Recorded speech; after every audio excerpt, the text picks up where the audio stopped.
नमस्ते दोस्तों, NSTV horror stories में आपका स्वागत है। तो चलिए बढ़ते हैं आज की कहानी की ओर। आज की कहानी है माउंट पिलायर ज्वालामुखी की खौफनाक कहानी।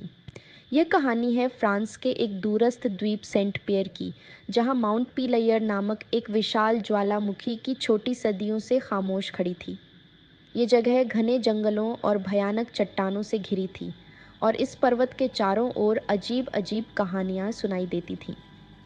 गांव के लोग कहते थे कि पीलैयर की चोटी पर एक अभिशाप है जो उन लोगों को अपनी चपेट में ले लेता है जो उसकी सीमा लांघते हैं।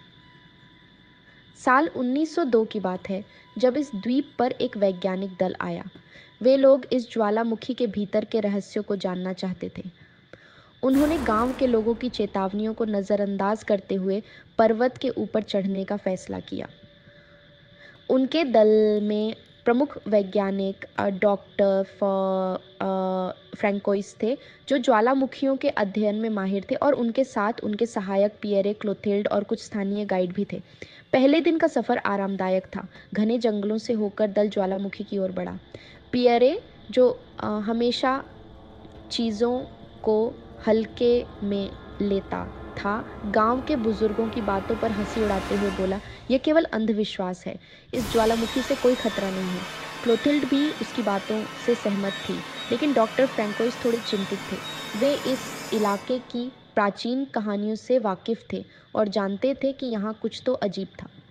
रात होते होते दल एक जगह तंबू गाड़कर ठहर गया। चारों तरफ घना अंधेरा और सन्नाटा पसरा हुआ था। तभी एक गाइड ने डरते हुए कहा, माउंट पिलेयर रात में जागता है, यहाँ रुके रहना खतरे से खाली नहीं है। लेकिन उसकी बातों को नज़रअंदाज कर दिया गया। रात के मध्य में अचानक एक ज़ोरदार आवाज़ सुनाई दी।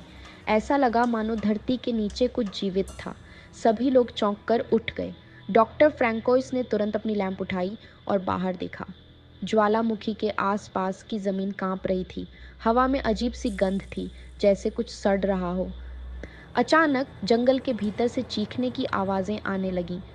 पियरे, जो हमेशा मस्त मौला रहता था, सहम गया। ये आवाज़ें क्या हैं? उसने डरते हुए पूछा। गाइड ने कांपते हुए कहा, ये माउंट पिलेयर की आत्माओं की आवाज़ें हैं। जिन्होंने भी इस पर्वत का अपमान किया, वे कभी वापस नहीं लौटे। सुबह होते ही दल ने आगे बढ़ने का फैसला किया। जैसे जैसे वे ऊपर की ओर चढ़ते गए, मौसम अचानक खराब होने लगा। आसमान में काले बादल घिरने लगे, हवा में चीखें गूंजने लगीं। दल के सदस्य अब भयभीत होने लगे थे, लेकिन डॉक्टर फ्रैंकोइस ने उन्हें समझाया कि यह केवल मौसम का बदलाव है। ज्वालामुखी की चोटी पर पहुंचते ही कुछ अजीब घटित हुआ। वहाँ का वातावरण अचानक से बदल गया। घना कोहरा चारों तरफ फैल गया और एक भयानक ठंड ने सबको जकड़ लिया। अचानक पियरे ने चीखते हुए कहा, मुझे कुछ दिखा, कोई यहाँ है। सब लोग उसकी ओर मुड़े। वहाँ कोई नहीं था, लेकिन पियरे का चेहरा भय से सफ़ेद हो चुका था।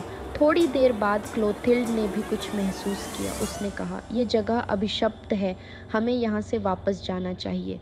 लेकिन तब तक बहुत देर हो चुकी थी। तभी एक ज़ोरदार गर्जना के साथ ज्वालामुखी फट पड़ा। दल के सभी सदस्य इधर उधर भागने लगे, लेकिन एक एक करके वे रहस्यमय तरीके से गायब होते चले गए। डॉक्टर फ्रैंकोइस ने खुद को किसी तरह बचाया और वापस नीचे की ओर भागने लगे, परंतु जितना वे नीचे भागते, रास्ते और भयावह होते जाते। जंगल अब पहले से भी ज्यादा भयानक लग रहा था। पेड़ की शाखाएं मानो उन्हें पकड़ने की कोशिश कर रही थी। अंततः डॉक्टर फ्रैंकोइस गांव तक पहुंचने में सफल रहे, लेकिन वह पूरी तरह से बदहवास थे। गांव के लोग उन्हें देखकर समझ गए कि कुछ भयानक घटित हुआ है। उन्होंने डॉक्टर फ्रैंकोइस की बातें ध्यान से सुनी, लेकिन उनके चेहरे पर कोई हैरानी नहीं थी। एक बुजुर्ग ने कहा, हमने पहले ही कहा था, माउंट पिलेयर की आत्माएं कभी किसी को जीवित नहीं छोड़ती। डॉक्टर फ्रैंकोइस उस दिन के बाद कभी ठीक नहीं हो पाए। वह पूरी जिंदगी इस बात से पीड़ित रहे कि उन्होंने अपने साथियों को खो दिया और माउंट पिलेयर के रहस्यों को कभी उजागर नहीं कर पाए। उस ज्वालामुखी के ऊपर कभी कोई वापस नहीं गया और आज भी लोग कहते हैं कि वहाँ से रात के समय चीखने की आवाज़ें आती हैं।